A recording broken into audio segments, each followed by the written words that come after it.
এসে পৌঁছায়নি, কিন্তু আমি আজকে এসেছি। আপনাদেরকে গুটি কয়েক কথা আমি বলবো। প্রথমত কথা, দায়িত্বশীল মুখ্যমন্ত্রী, আমি জানি না কিভাবে তিনি শান্তির ঘুম ঘুমাচ্ছেন। মুর্শিদাবাদের একটা প্রত্যন্ত গ্রামের মানুষ, প্রায় 138টা পরিবার আজকে ধ্বংস হয়ে গেছে, রাস্তায় বসে আছে। সেই পরিবারের মেয়ের সন্তান প্রসবের সময় হয়ে আসছে, সে এই ধরনের পরিবারের মধ্যে আছে। মাধ্যমিক পাস করেছে একটা বাচ্চা, তার ভবিষ্যৎ কি হবে এখনো সে ঠিক করতে পারছে না। একাধিক ছেলে মেয়ে এবারে মাধ্যমিক পরীক্ষা দেবে, 2 মাস ধরে তাদের পড়ার মতো অ্যারেঞ্জমেন্ট ঠিকঠাক করে উঠতে পারছে না। তাহলে এইখানকার এই 138টা পরিবার আজকে রাস্তায় বসে আছে। আমি কথা বলেছি আপনাদের অনেক পরিবারের মানুষের সাথে, তারা বললেন একটাই কথা, কি খাবার দিচ্ছে না দিচ্ছে তার থেকে বড় কথা পুনর্বাসনের ব্যবস্থা যাতে করে। আমি আপনাদের নাসিম ভাইয়ের সাথে কথা বললাম, উনি বললেন আমরা লিস্ট জমা করেছি, একটা কমিটি গঠন হয়েছে। কমিটিটা কি করছে আজ থেকে আমি স্পেশাল নজর রাখবো আপনাদের দিকে, এটা মাথায় রাখবেন। আমি গত রাত্রে আমি জানিয়ে দিয়ে যাই, আমার ভাই আমি আপনাদের পাশে থাকবো যতক্ষণ না পর্যন্ত ভাই ভাই কনসেন্ট্রেট ব্রেক হবে আমার, তোমরাই সাংবাদিকরা ঝামেলা করতে ভাই দাদা, যতক্ষণ না পর্যন্ত দুটো জিনিস হচ্ছে, আমি কথা দিয়ে গেলাম, আপনারা যদি আমার সাথ দেন আমি আপনাদের ছেড়ে দেওয়া যাব না।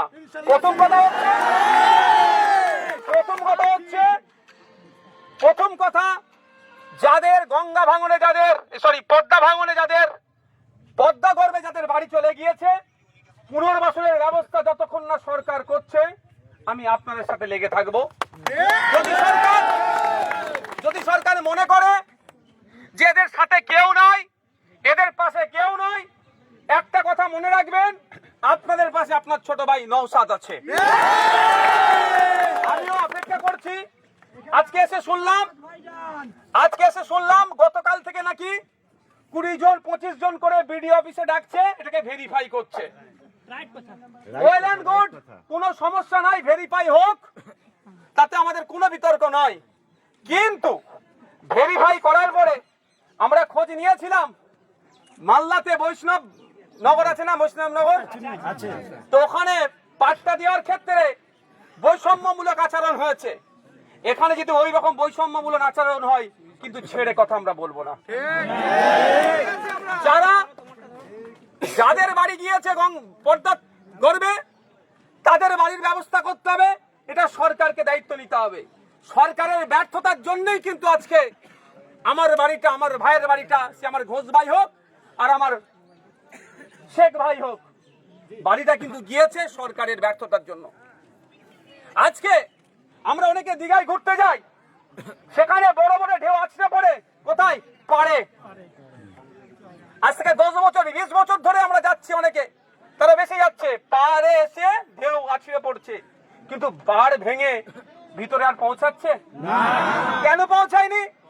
কংক্রিটের নির্মাণের জন্য।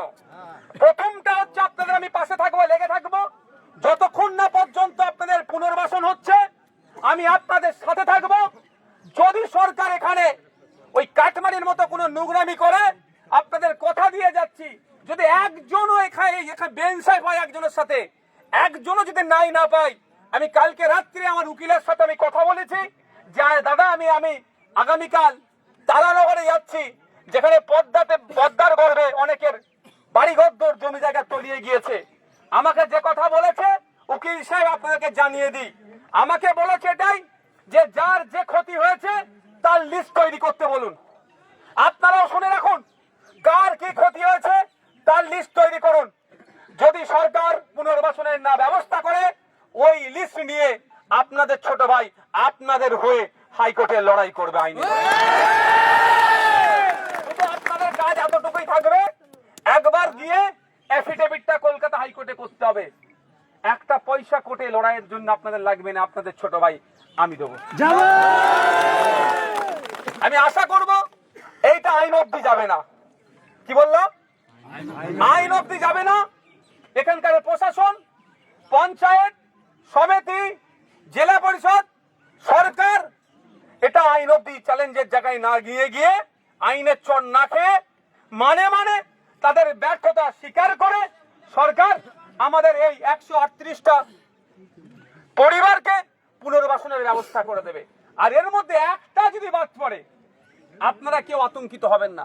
আমি যখন গিয়েছিলাম স্কুলে, আমার একটা মা প্রচুর কান্নাকাটি করছিল, কিন্তু তার মায়েরও লিস্টে নাম আছে, আমাদের নাসিম ভাই বার করে তাকে দেখিয়েছে।